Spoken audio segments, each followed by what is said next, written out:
Chapter 5, in which a new species of funds, unknown to the moneyed men, appears on 'Change. Phileas Fogg rightly suspected that his departure from London would create a lively sensation at the West End. The news of the bet spread through the Reform Club, and afforded an exciting topic of conversation to its members. From the club it soon got into the papers throughout England. The boasted tour of the world was talked about, disputed, argued with as much warmth as if the subject were another Alabama claim.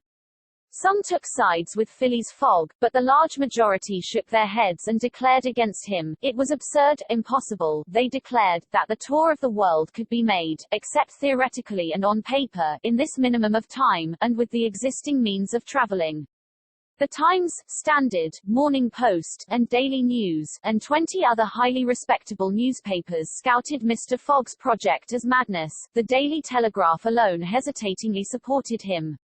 People in general thought him a lunatic, and blamed his Reform Club friends for having accepted a wager which betrayed the mental aberration of its proposer. Articles no less passionate than logical appeared on the question, for geography is one of the pet subjects of the English, and the columns devoted to Phileas Fogg's venture were eagerly devoured by all classes of readers.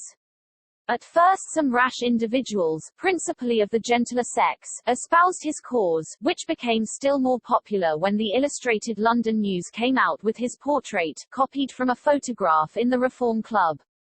A few readers of the Daily Telegraph even dared to say, why not, after all? Stranger things have come to pass.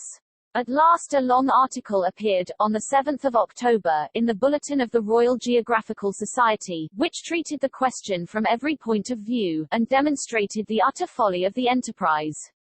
Everything, it said, was against the travellers, every obstacle imposed alike by man and by nature.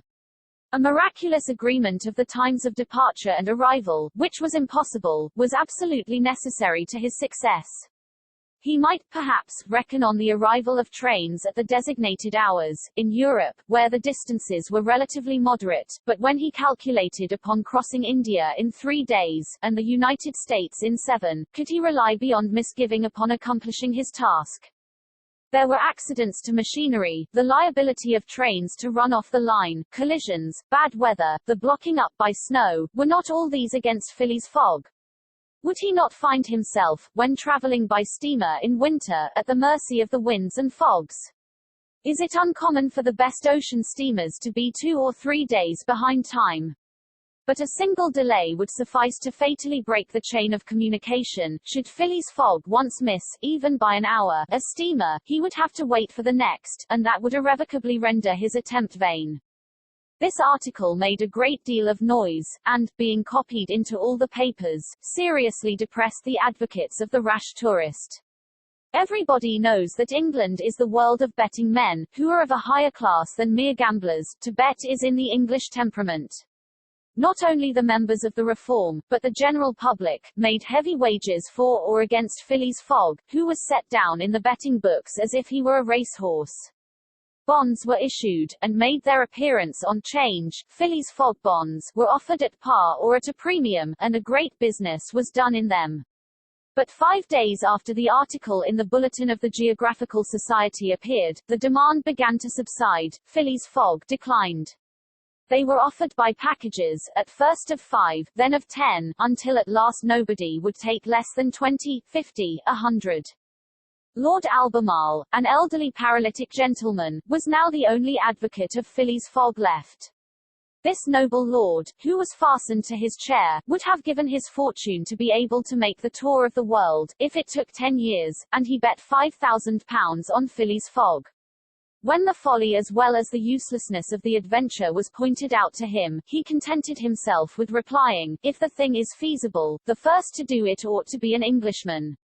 The Fogg party dwindled more and more, everybody was going against him, and the bets stood 150 and 200 to 1, and a week after his departure an incident occurred which deprived him of backers at any price.